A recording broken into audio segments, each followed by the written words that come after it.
USA পাকিস্তানে একেবারে তোলপাড় কেন না ভ্লাদিমির পুতিন তিনি ভারত সফরে এসে বেশ কিছু গুরুত্বপূর্ণ ডিল স্বাক্ষর করেছেন। তার মধ্যে যেমন নিউক্লিয়ার ডিল রয়েছে, তেমনি তার পাশাপাশি আরও বেশ কিছু গুরুত্বপূর্ণ বিষয়ে ভারত এবং রাশিয়ার মধ্যে গুরুত্বপূর্ণ বেশ কয়েকটা ডিল সম্পন্ন হয়েছে।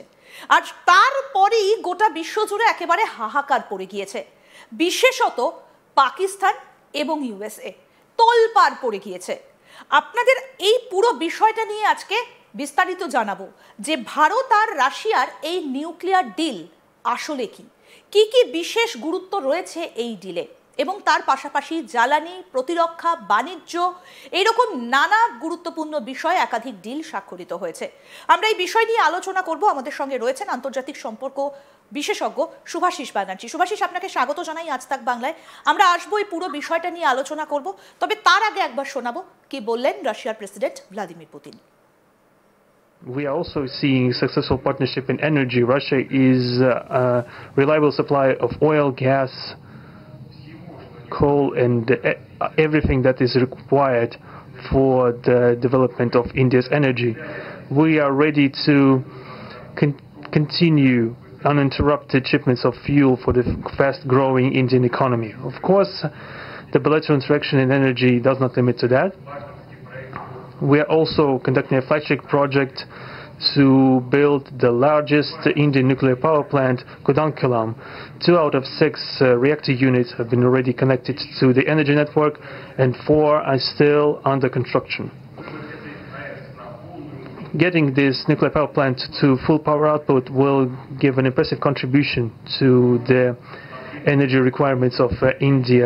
It will help supply Indian enterprises and houses with cheap and clean energy. We presume that we could talk about the construction of small modular reactors and floating nuclear power plants, and also non-energy application of nuclear technologies, for example in medicine or agriculture. আমি এইখানেই আসবো শুভাশিস, আপনার কাছ থেকে জানতে চাইবো যে এই চুক্তি কতটা তাৎপর্যপূর্ণ।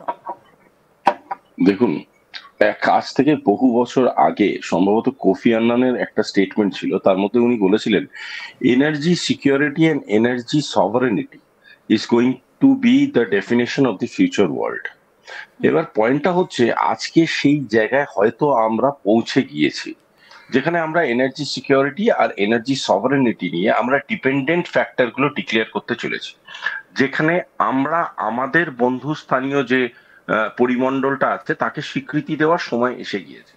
আমরা আজকের ডেটে দাঁড়িয়ে এমন একটা ডিলের নিয়ে আলোচনা করছি যেই ডিলটা কিন্তু যদি ইম্প্যাক্ট হিসাবে দেখি সেটা অনেক পরে আসতে হবে। প্রথমে এটা বুঝতে হবে এই ডিলটার তাৎপর্যটা কি। এই ডিলটা এমন একটা ডিল যেটা আগামীকে আহ্বান জানায়, অর্থাৎ ভারতবর্ষের মানুষ রাশিয়ার সাথে যে আমাদের যে সম্পর্কটায় কূটনীতি, রাজনীতি এবং তার ঊর্ধ্বে গিয়ে আন্তর্জাতিক যে একটা পরিসরকে তৈরি করার যে একটা আহ্বান, এই গোটা বিষয়টাকে আজকে যেন কোথাও গিয়ে আমরা আলোচনার মধ্যে দিয়ে এটা বোঝাতে সম্ভবপর হই যে এটা কিন্তু শুধুমাত্র কোনো ওয়েপন ডিল নয়, এটা কিন্তু শুধুমাত্র কোনো পার্টিকুলার আসপেক্টের উপরে ডিল নয়, এটা এমন একটা ডিল যেটা ভারতবর্ষকে আগামী দিনে কয়েকশো স্টেপ আরো এগিয়ে নিয়ে যাবে। এতটাই এগিয়ে নিয়ে যাবে যে পৃথিবীর বহু দেশ ভারত এবং রাশিয়ার সাথে যুক্ত হতে চাইবে, কারণ ভারত এবং রাশিয়ার যে ধরনের সম্পর্কটা আজকে গোটা পৃথিবী দেখছে সেই ধরনের সম্পর্কর মধ্যে দিয়ে প্রতিটা দেশ চাইবে তাদের দেশও যেন আরো উন্নতিপূর্ণ হয়ে উঠুক।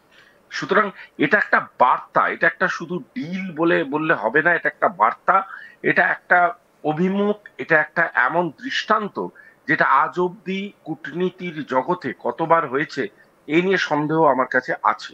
কিন্তু যেটা ঘটলো এটাই ভারতের আগামীর ভবিষ্যৎ শুধু সিকিউরড হচ্ছে তা নয়, ভারতের নিজস্ব এনার্জির যে একটা স্বপ্ন আছে যে আমরা আগামী দিনে নিউক্লিয়ার এনার্জি কান্ট্রিতে পরিণত হব, সেই স্বপ্নের দিকে ভারত যেন আরো ডানা মেলে উড়ে যেতে পারবে। এবং তৃতীয়ত, যেটা সব থেকে ইম্পর্টেন্ট ব্যাপার, সাধারণ মানুষের জীবন জীবিকা এবং সঞ্চয়ে এটার একটা ডাইরেক্ট এফেক্ট পড়বে এবং ভারতবর্ষের ইকোনমিক যে আপলিফমেন্ট আছে সেটা অনেক দ্রুত গতিতে এগোবে এবং মানুষ অনেক স্বাচ্ছন্দ্যে তাদের জীবন যাপন করতে পারবে আজ থেকে কিছু বছর পরে। একদমই, কিন্তু এইটার দুটো দিক রয়েছে। এই যে নিউক্লিয়ার ডিল বা এই যে নিউক্লিয়ার পরমাণু কিভাবে ব্যবহার করা হবে সেটার উপর অনেকাংশে নির্ভর করে যে এই নিউক্লিয়ারটাকে আমি ভালোভাবে ব্যবহার করব না খারাপভাবে ব্যবহার করব। আমরা হিরোশিমা নাগাসাকিও দেখেছি, আবার একই সঙ্গে নিউক্লিয়ার এনার্জিকে ব্যবহার করে কিভাবে বিদ্যুতায়ন হয়েছে আমরা সেটাও দেখেছি। কোথাও কি এই বিষয়টা নিয়ে ট্রাম্প প্রমাদ গুনছেন যে আজকে যেটা ভারত এবং রাশিয়ার মধ্যে সম্পন্ন হলো, আজকে ভারত একটা ভালো ইঙ্গিত, ভালো বার্তা, ভালোর জন্য সবটা করছে, কিন্তু কোথাও কি এই জায়গাটা ট্রাম্প একটা অপপ্রচার শুরু করবে? কারণ একেতেই তো ভারতের ওপর কেন রাশিয়া থেকে তেল কিনবে সেটার জন্য দিনের পর দিন শুল্ক বাড়িয়েই চলেছে। দেখুন, আপনি যদি ক্লাস 5 অব্দি পড়াশোনা করে থাকুন ওটা আমার কোনো দায়িত্ব নেই। সুতরাং ট্রাম্প যদি ক্লাস 5 অব্দি পড়াশোনা করে থাকে ওটা ভারত এবং রাশিয়ার দায়িত্ব না তাকে শিক্ষিত করা। এবার আপনি বলতে আপনার কথা বলিনি, অবভিয়াসলি আমি বলতে চাইছি ট্রাম্পকে। পয়েন্টটা হচ্ছে বোঝার চেষ্টা করুন। এখানে আমরা সম্মান নিয়ে বারংবার উনাকে বোঝাবার চেষ্টা করেছি যে আমরা তো একবারও বলিনি, ভারতকে একবারও বলেছে যে এই যে যতগুলো স্টেপ নেওয়া হচ্ছে এটা আমেরিকা এবং ডোনাল্ড ট্রাম্পের বিরুদ্ধে, বা রাশিয়া কি একবারও বলেছে যে যতগুলো স্টেপ নেওয়া হচ্ছে এটা ডোনাল্ড ট্রাম্পের বিরুদ্ধে? উল্টে রাশিয়ান প্রেসিডেন্টের স্টেটমেন্টে, যদি আমি খুব একটা ভুল না করে থাকি, উনি বলেছেন যে এইটা আমার নিজের দেশের সভারিন মাইন্ডসেট, এখানে কোনো থার্ড পার্টি বা কোনো অন্য দেশকে কোনো বার্তা দেওয়ার জন্য আমি এগুলো করছি না। পয়েন্টটা হচ্ছে আপনাকে বুঝতে হবে কোন দেশ কি অঙ্কে এগোতে চাইছে।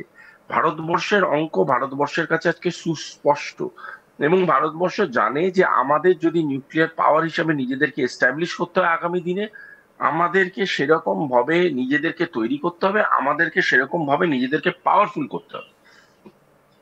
এই জায়গায় দাঁড়িয়ে যদি আমেরিকা এটা ভাবতে শুরু করে দেয় যে আমরা যা বলবো সেই অর্থেই ভারতবর্ষ চলবে, রাশিয়া চলবে, চায়না চলবে, তাহলে ওনারা শিশু ছাড়া আর কিছুই নয়।